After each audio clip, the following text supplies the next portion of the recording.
The world has changed. The post-Cold War peace dividend, a period of relative calm and reduced military spending, has definitively ended.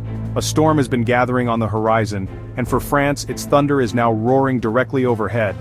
The full-scale invasion of Ukraine by Russia in 2022 was a brutal awakening for all of Europe. It shattered the illusion that large-scale conventional warfare was a relic of the past. The conflict brought high-intensity combat back to the continent's doorstep, forcing a dramatic reassessment of national security. For Paris, the message was stark and unavoidable. Weakness invites aggression. The era of complacency was over, and the time for hard power had returned with a vengeance. In response to this darkening global landscape, France has unveiled a military programming law of breathtaking scale.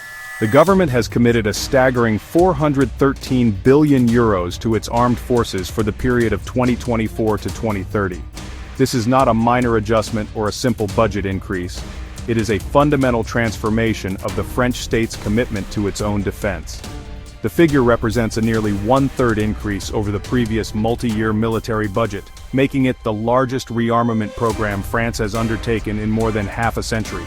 It is a clear signal to both allies and adversaries that Paris is profoundly serious about reclaiming its military might. To put the €413 billion figure into perspective, it is a sum that will reshape the entire French defense apparatus. The plan allocates specific massive investments across every branch of the military. The Army, Navy, and Air Force are all slated for comprehensive modernization. Furthermore, vast sums are earmarked for newer domains of conflict that are rapidly defining 21st century warfare. At the very heart of France's massive defense investment lies a concept that has defined its foreign policy for decades: strategic autonomy. This is the core Gaullist principle that France must possess the freedom to decide and act for itself, without being beholden to the whims or priorities of other nations, including its closest allies like the United States. The war in Ukraine has starkly illustrated Europe's heavy reliance on American military power for its collective security. The goal of this €413 billion plan is therefore not just to build a stronger military, but to build a more independent one. This includes the construction of a new nuclear-powered aircraft carrier to replace the aging Charles de Gaulle, a potent symbol of sovereign power projection. It also involves investing in a new generation of nuclear-powered ballistic missile submarines, ensuring the credibility of its sea-based deterrent for decades to come. President Macron has repeatedly argued that a stronger, more autonomous France makes for a stronger NATO and a more secure Europe. It is the capacity to lead a coalition of European partners in a crisis, even if Washington chooses to sit on the sidelines. It is a refusal to accept a future as a junior partner in a world defined by American and Chinese power. When a nation of France's stature undertakes such a massive military expansion, the world pays close attention. In a global context, France's defense spending places it in an elite club of military powers. While its budget still pales in comparison to the colossal expenditures of the United States and China, it solidifies its position as the top military spender in the European Union.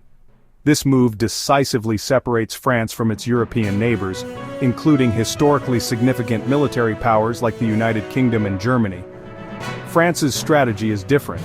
It is not seeking global dominance but rather global influence, and the ability to act decisively in its key areas of interest: Europe, the Mediterranean, Africa, and the Indo-Pacific. The €413 billion plan is designed to ensure that French defense industries, not American ones, are the primary beneficiaries. France is clearly positioning itself as Europe's preeminent military leader, urging others to increase their own commitments and join its vision for a more sovereign continent.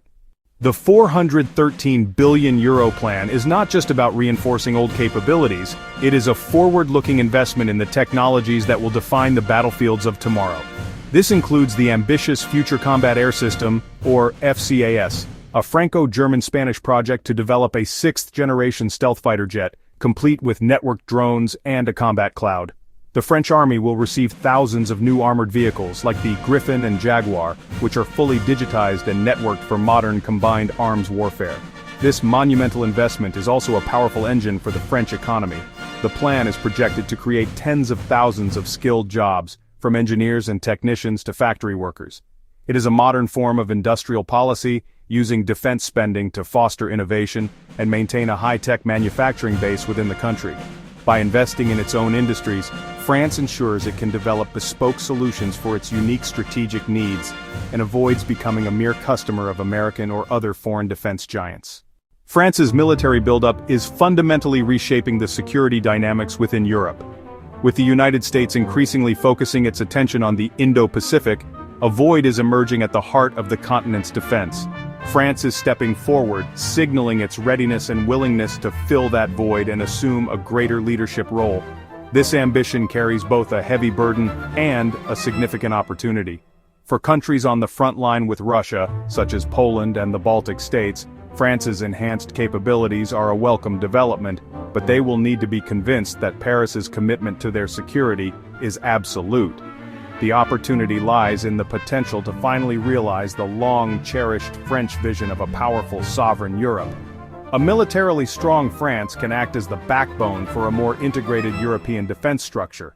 It can drive joint procurement projects, foster interoperability between European armies, and provide the high-end capabilities like an aircraft carrier or a nuclear deterrent that other member states lack. If successful, this could lead to a more balanced transatlantic partnership where Europe is less of a dependent and more of an equal partner to the United States. This €413 billion military investment represents a pivotal moment in modern French history. It is a profound statement about how France sees itself and its future role in a world that has become more dangerous and unpredictable. By undertaking the most significant rearmament in 2 generations, France is making a clear and unambiguous choice. It chooses to remain a great power. It refuses the path of managed decline or relegation to the status of a middle power content to follow the lead of others.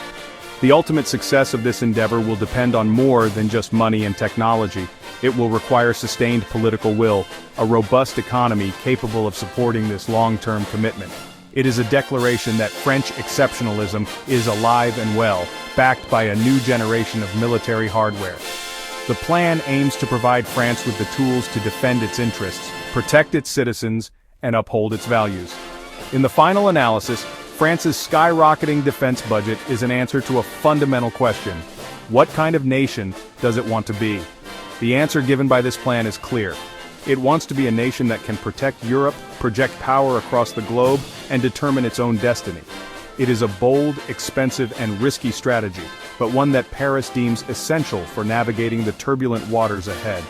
France is buying not just ships, planes, and tanks, it is investing in its own relevance, betting that hard power is, and will remain, the ultimate currency of global influence. The world is watching to see if the gamble pays off.